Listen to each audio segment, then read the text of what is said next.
In 2025, scaling an e-commerce brand just went on easy mode. And if you stay long enough in the video, I will give you the exact strategic framework that you need to have in 2025 for you to scale your brand on easy mode. While most owners are struggling with outdated tactics, my clients have seen on average 40% year-on-year growth without being marketing experts. Let me show you something really interesting. They're product-first brand owners who found a better way. First of all, I'd like to take you back in time a little bit and just give you some e-commerce history. The 2019 era. I like to label this the Facebook Gold Rush era. 4 to 5 years ago, Facebook ads were like printed money. Basic creatives converted. Now, I recently started watching Mad Men on Amazon, which is a series on an ad agency in the 1960s. And I really started to understand and realize how the 2019 era was a blip in a simulation, if you want to call it. The reason why is because from the 1960s all the way up until 2019, the main thing that you needed to focus on was creatives. And we are now going back into that specific era once again. 2019 saw a stage where you didn't really need to focus on creative. Anything really converted quite well because of the stage of the algorithm and where consumer psychology was at that point in time. CPMs were just dirt cheap. Targeting was very precise. You had interest targeting that you could that was just very, very accurate. ROAS was very, very predictable to a certain extent. But this created a dangerous situation because what it created was an influx and an oversaturation of marketing agency owners that thought that they were able to run ads and do very good marketing for businesses. That wasn't the case. They were just really good at taking creatives that brands were already creating, putting some of their own brand's money behind it and generating thousands of dollars. It created a market saturation problem from both the agency side and the e-commerce side. The barrier to entry disappeared, leading to an influx of laptop agencies and course certified experts, which, I'm pretty sure if you're a business owner, you've been burned before by an agency. What you'll see is you'll find tons of young, inexperienced business owners who learn how to sell specific service. And then when it came down to actually getting you results, maybe they did for a month or two, but then everything just kind of started declining as time went on. They pretty much just were taught how to run template strategies on the ad account, and everyone became a marketing guru overnight. Now we fast forward to today and the current landscape of the marketing world. Ad costs have gone up 61% year over year since 2019. iOS changes absolutely destroyed everything when it came to the reporting side. So agency owners just had no idea how to actually track or what was really working, or, some agency owners didn't have access to the actual Shopify dashboard for them to be able to understand what's really going on behind the scenes. The iOS update led to creative fatigue happening faster, which means that, brands now need to constantly make and create new content. And if you're a brand and that's not creating constantly new content, then you're just going to live behind. And because of the oversaturation of the market and the agencies, competition is just at an all-time high. You could have the best product on the market. However, if you're not advertising, you're not bringing people onto your site, which means that people just aren't aware of your product or your brand. Over the past 5 years, we've generated about $500 million in client revenue. We managed to scale 5 brands from 6 to 7 figure months, and we've built sustainable systems that work pretty much in every niche in the e-commerce sector. So here's what I'm currently seeing with brand owners in this massive dilemma right now. I've seen a lot of brand owners that are working 80+ hour weeks. They're stuck in the day-to-day operations of their business. And there's so many business owners that are plateauing right now because based on a passion project that they started, maybe they were passionate about the product that they made or the brand that they created. And that particular passion got them, maybe back in because they've been around for 5, 6, 7 years, that got them to the 50K a month, 100K a month mark. But then they hit a plateau because they don't really know what they need to be doing for them to be able to scale as an actual business, which means that they can't break through to the next level. And what I've seen a lot is brand owners that can't break through that plateau and end up just going back down, building great products, but missing the bigger picture, which then leads to the agency problem. Most agencies are still living in 2021. They're obsessing over daily ROAS, which is the worst metric for you to look at. It's a vanity metric. I talk about this on all of my videos. They're ignoring customer lifetime value. They don't actually understand how to scale your business. They're giving brands no brand building strategy, and their main hope on keeping a specific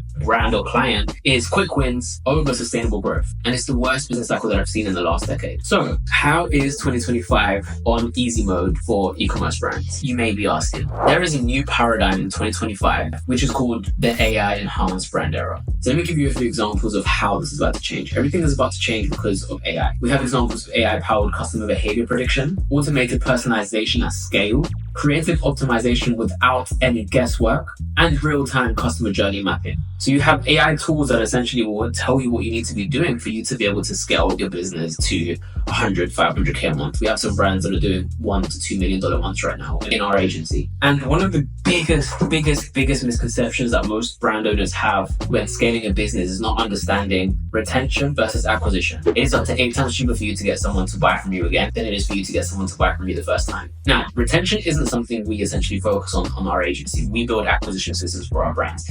But what we also do is we help our brand owners and clients understand what they need to be doing on the retention side for them to be able to scale. Right now, on average, acquisition cost is about $50 to $100 on the ads. Retention could cost you up to $5. If you have a repeat purchase rate increase, that just means exponential growth. Higher average order value and lifetime value equals predictable growth. Here's an example of this particular brand. The year to date, they've done 7.2 million. They're on track to do about 10 million because of November and Black Friday event. Now, we've been working with this brand for around 8 months now. And our main goal with this brand was to bring them in new acquisition, which you can see has been a successful goal. However, next year, what we try, based on the predictions that we have, based on SKUs, capacity for growth that they have internally, we aim to help them make $12 to $15 million for them next year. We aim to do that with the same amount of ad spend that we would have spent this year, understanding that advertising costs will increase. But what we do with our clients that come on board is we help them understand what they need to be doing for them to scale. So we're looking at metrics like, for example, average order value. $86 is an average order value for a brand that's doing $7 million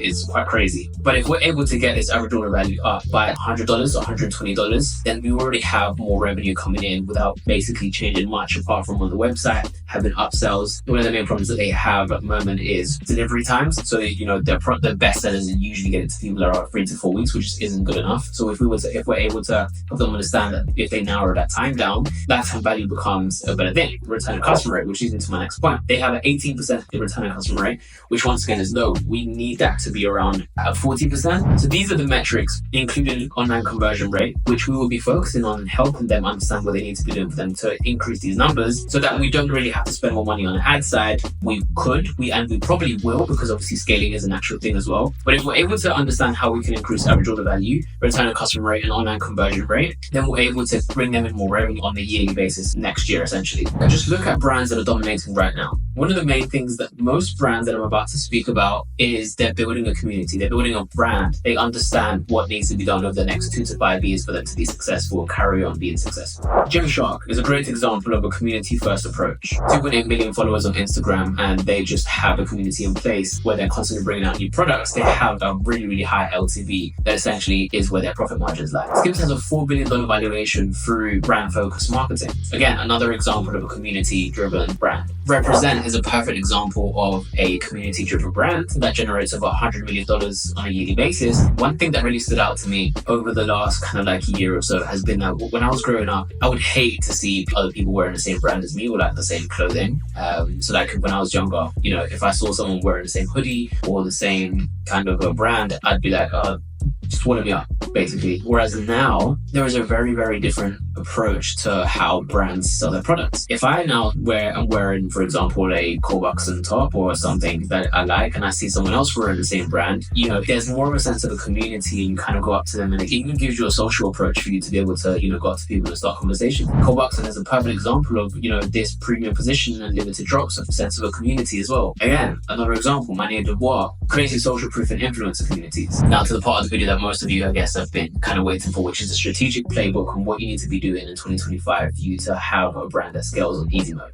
Number one is brand foundation. Have a clear positioning of where you are in the market, have a strong visual identity, and have a consistent messaging that goes around all of the platforms that you're constantly posting content on. Number two is acquisition systems. You need to have a multi-channel approach if you have the budget for it, for you to be able to acquire new customers on a daily basis. You need to have AI optimized creative, which allows you to understand how to go away and create more content and diverse content for your ads. And probably the most important one is have a predictable customer acquisition cost. One of the most important things that you're going to need to understand in 2025 is how much you're paying to acquire a customer and how you can lower that metric to get it for as cheaply as possible. And number three is retention architecture. Community building is going to be the most important thing. We're going into an area of social media where most brands will have an off-social community, whether it be through a newsletter, whether it be through, their own paid side of things. There's stuff like school, and all of these type of community buildings that will become very, very important to brands in 2025. For retention, it's important important to understand how to utilize email marketing in terms of the follow-up. Personalization of what you guys of a brand for the follow-up is very, very important. And automated loyalty programs. These three things are the strategic framework for what you need to be doing in 2025 to make it easy mode for your brand to scale. These are brands that we've already helped introduce a framework that I've just spoken about, especially going into 2025. And it goes way beyond the ads. It's about building unstoppable brands, which is what we're doing as an agency for all of the brands that we have right now. And we have different brands in different sectors in the e-commerce space. But the main thing that we do is, one, we help you build acquisition systems for the brand, essentially through paid ads. But we also teach you what you need to be doing for you to be able to scale. So the same way you hold us accountable for the work we need to do on the ad side, we hold you accountable for everything you need to be doing from the brand side. The window of opportunity is now in terms of what you're going to be doing in 2025. We're in a stage in the November period where you should be doing really good numbers, and you should have an offer in place right now. And if you want to learn more about how you can have the whole easy mode in 2025, click the link in the description where you'll find the VSL and what we actually do to be able to scale your brand. It's a blueprint on how you can have a successful 2025, because what I aim to do is make 2025 the breakout year for the brands that are with us.